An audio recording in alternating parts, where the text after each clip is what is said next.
Mushroom masala ಹೇಗೆ ಮಾಡೋದು ಅಂತ ಇವತ್ತು ನಾನು ನಿಮಗೆ ಹೇಳ್ತಾ ಇದ್ದೀನಿ. ತುಂಬ ಮಶ್ರೂಮ್ ವಿಡಿಯೋಗಳನ್ನು ನಾನು ಹಾಕಿದ್ದೀನಿ.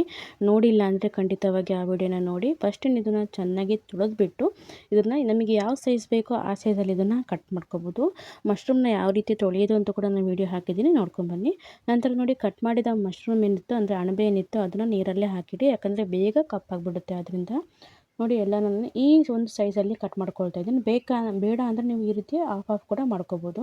ನಾನು ಸ್ವಲ್ಪ ದೊಡ್ಡನೇ ಇಟ್ಟಿದ್ದೀನಿ ಇಲ್ಲಿ.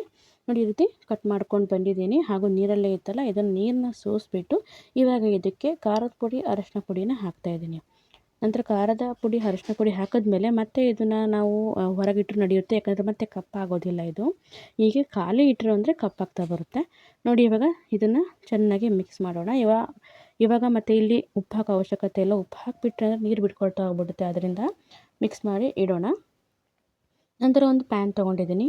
ಪ್ಯಾನಿಗೆ ಸ್ವಲ್ಪ ಎಣ್ಣೆನ ಹಾಕ್ತಾಯಿದ್ದೀನಿ. ತುಂಬ ಸಿಂಪಲ್ ಇದು, ನೀವು ಕೂಡ ಆರಾಮಾಗಿ ಮಾಡ್ಕೋಬೋದು. ಎಣ್ಣೆ ಸ್ವಲ್ಪ ಬಿಸಿ ಆದಮೇಲೆ ಇಲ್ಲಿ ಹಸಿಮೆಣ್ಸಿನ್ಕಾಯಿನ ಹಾಕ್ತಾಯಿದ್ದೀನಿ. ನಂತರದಲ್ಲಿ ಇಲ್ಲಿ ಕಟ್ ಮಾಡಿರುವಂಥ ಈರುಳ್ಳಿನ ಹಾಕ್ತಾಯಿದ್ದೀನಿ. ಇದನ್ನು ಸ್ವಲ್ಪ ನಾವು ಬಾಡಿಸ್ಕೋಬೇಕಾಗುತ್ತೆ. ಇಲ್ಲಿ ಸಾಸಿವೆ, ಜೀರಿಗೆ ಏನು ಹಾಕೋ ಅವಶ್ಯಕತೆ ಇಲ್ಲ, ಯಾಕಂದರೆ ನಾವೇನು ಮಶ್ರೂಮ್ ಗ್ರೇವಿ ಮಾಡ್ತಿರೋದ್ರಿಂದ ಅದರ ಅವಶ್ಯಕತೆ ಇಲ್ಲ. ಬೇಕು ಅಂದರೆ ಸ್ವಲ್ಪ ನೀವು ಜೀರಿಗೆನ ಹಾಕ್ಕೋಬೋದು, ಅದು ಆಪ್ಷನಲ್ಲು, ನಾನು ಹಾಕಿಲ್ಲ ಇಲ್ಲಿ. ನೋಡಿ, ನಂತರ ಇದನ್ನು ಸ್ವಲ್ಪ ಬಾಡಿಸ್ಕೊಳ್ತಾ ಬರೋಣ.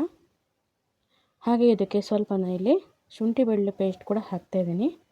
ನೀವು ಇಲ್ಲಿ ಶುಂಠಿ ಬೆಳ್ಳುಳ್ಳಿನ ಜಜ್ಜಿ ಕೂಡ ಹಾಕ್ಬೋದು, ಅದು ಬೇರೆ ಸ್ವಲ್ಪ ಟೇಸ್ಟ್ ಕೊಡುತ್ತೆ. ಅಂದರೆ ತುಂಬ ಚೆನ್ನಾಗಿರುತ್ತೆ ಜಜ್ಜಿ ಹಾಕೋದ್ರಿಂದನೂ.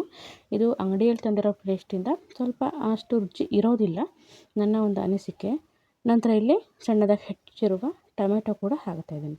ಇದೆಲ್ಲ ಚೆನ್ನಾಗಿ ಎಣ್ಣೆ ಬಿಟ್ಕೋಬೇಕು, ಅಂದರೆ ನೀರಿನ ಅಂಶ ಎಲ್ಲ ಹೋಗಿ ಎಣ್ಣೆ ಬಿಟ್ಕೋಬೇಕು. ಅಲ್ಲಿವರೆಗೆ ಇದನ್ನು ಫ್ರೈ ಮಾಡಬೇಕಾಗುತ್ತೆ. ಅದಕ್ಕೆ ಜೊತೆಗೆ ಸ್ವಲ್ಪ ಇಲ್ಲಿ ಉಪ್ಪನ್ನು ಕೂಡ ಹಾಕ್ತಾಯಿದ್ದೀನಿ, ಯಾಕಂದರೆ ಬೇಗ ಚೆನ್ನಾಗಿ ಫ್ರೈ ಆಗಲಿ ಅಂತ.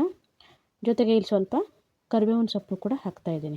ಫಸ್ಟಿಗೆ ಯಾಕೆ ಹಾಕಿಲ್ಲ ಅಂದರೆ ಆ ಪರಿಮಳ ಒಂದು ಬೇರೆ ಕೊಡುತ್ತೆ, ಅದರಿಂದ ಇವಾಗ ಹಾಕಿದ್ದೀನಿ. ನೋಡಿ, ಇವಾಗ ಚೆನ್ನಾಗಿ ಎಣ್ಣೆ ಬಿಟ್ಕೊಂಡಿದೆ. ಈ ರೀತಿಯಾಗಿ ಬಿಟ್ಕೋಬೇಕು ಎಣ್ಣೆ. ಇವಾಗ ನಾವು ಮಿಕ್ಸ್ ಮಾಡಿ ಇಟ್ಟಿದ್ವಲ್ಲ ಮಶ್ರೂಮ್ ಅಂದರೆ ಅಣಬೆನ ಹಾಕ್ತಾಯಿದ್ದೀನಿ. ಜಸ್ಟ್ ಏನೂ ಇಲ್ಲ, ಖಾರದ ಪುಡಿ, ಅರಶಿನ ಪುಡಿ ಹಾಕಿ ಮಿಕ್ಸ್ ಮಾಡಿ ಇಟ್ಟಿರ್ತೀವ ಮಶ್ರೂಮ್, ಇದನ್ನು ಹಾಕ್ಬಿಡೋಣ. ಮತ್ತು ಇಲ್ಲಿ ಸ್ವಲ್ಪ ನೀರು ಹಾಕಬೇಕು ಅಂತಲೇ ಇಲ್ಲ, ಯಾಕಂದರೆ ಮಶ್ರೂಮ್ ಆಟೋಮೆಟಿಕಲ್ಲಿ ಇಲ್ಲಿ ನೀರು ಬಿಟ್ಕೊಳ್ತಾ ಹೋಗ್ಬಿಡುತ್ತೆ. ನಿಮಗೆ ಅನ್ನಿಸ್ಬೋದು, ಅಯ್ಯೋ ಸ್ವಲ್ಪ ನೀರು ಹಾಕಬೇಕೇನೋ, ಗಟ್ಟಿ ಆಯಿತು ಅನ್ನಿಸ್ಬಿಡ್ದು. ಯಾವುದೇ ಕಾರಣಕ್ಕೂ ನೀರು ಹಾಕೋಕ್ಕೆ ಹೋಗ್ಬಿಡಿ. ಇವಾಗ ಸ್ವಲ್ಪ ಮುಚ್ಚಿಟ್ಟು ಕೂಡಲೇ ನಂತರ ತೆಗೆದು ತೋರಿಸ್ತೀನಿ. ತುಂಬ ಚೆನ್ನಾಗಿ ನೀರು ಬಿಟ್ಕೊಂಡಿರುತ್ತೆ. ನೋಡಿ ಎಷ್ಟು ಚೆನ್ನಾಗಿ ನೀರು ಬಿಟ್ಕೊಂಡಿದೆ. ಬರ್ತಾ ಮತ್ತೆ ನೀರು ಬಿಟ್ಕೊಳ್ತಾ ಹೋಗುತ್ತೆ. ಇವಾಗ ಇದಕ್ಕೆ ಸ್ವಲ್ಪ ಗರಂ ಮಸಾಲೆಗಳನ್ನ ಹಾಕೋಣ. ಸ್ವಲ್ಪ ಇಲ್ಲಿ ಗರಂ ಮಸಾಲ ಹಾಕಿದ್ದೀನಿ, ಹಾಗೆ ಸ್ವಲ್ಪ ಖಾರದ ಪುಡಿ, ಸ್ವಲ್ಪ ಅರಿಶಿನ ಪುಡಿ, ಹಾಗೆ ಸ್ವಲ್ಪ ಧನಿಯಾ ಪುಡಿನ ಹಾಕಿದ್ದೀನಿ. ಇಷ್ಟು ಹಾಕಿದ್ರೆ ಸಾಕಾಗುತ್ತೆ. ಬೇಕು ಅನ್ನೋರು ನೀವು ಸ್ವಲ್ಪ ಮೀಟ್ ಮಸಾಲ, ಚಿಕನ್ ಮಸಾಲ ಅಥವಾ ಮಟನ್ ಮಸಾಲ ಇತ್ತು ಅಂದರೆ ಹಾಕ್ಕೋಬೋದು, ಇಲ್ಲಾಂದರೆ ಇಷ್ಟೇ ಸಾಕಾಗುತ್ತೆ. ಇವಾಗ ಒಂದು 5 ನಿಮಿಷ ಇದನ್ನು ಮುಚ್ಚಳ ಮುಚ್ಚಿ ಬೇಯಿಸಿದ್ಮೇಲೆ ನೋಡಿ ಮತ್ತೆ ಎಷ್ಟು ನೀರು ಬಿಟ್ಕೊಂಡಿದೆ ಅಂತ. ತುಂಬ ಸಿಂಪಲ್ಲಾಗಿ ರೆಡಿ ಆಯಿತು ಈಗ ಮಶ್ರೂಮು. ಮೇಲಿಂದ ಸ್ವಲ್ಪ ಇದಕ್ಕೆ ಕೊತ್ತಂಬರಿ ಸೊಪ್ಪು ಹಾಕ್ತಾಯಿದ್ದೀನಿ. ಅನ್ನಕ್ಕೆ ತುಂಬ ಚೆನ್ನಾಗಿರುತ್ತೆ, ಹಾಗೂ ಮುದ್ದೆಗೂ ಸಹ ಇದು ಗ್ರೇವಿನ ಹಾಕ್ಕೊಂಡು ತಿನ್ಬೋದು.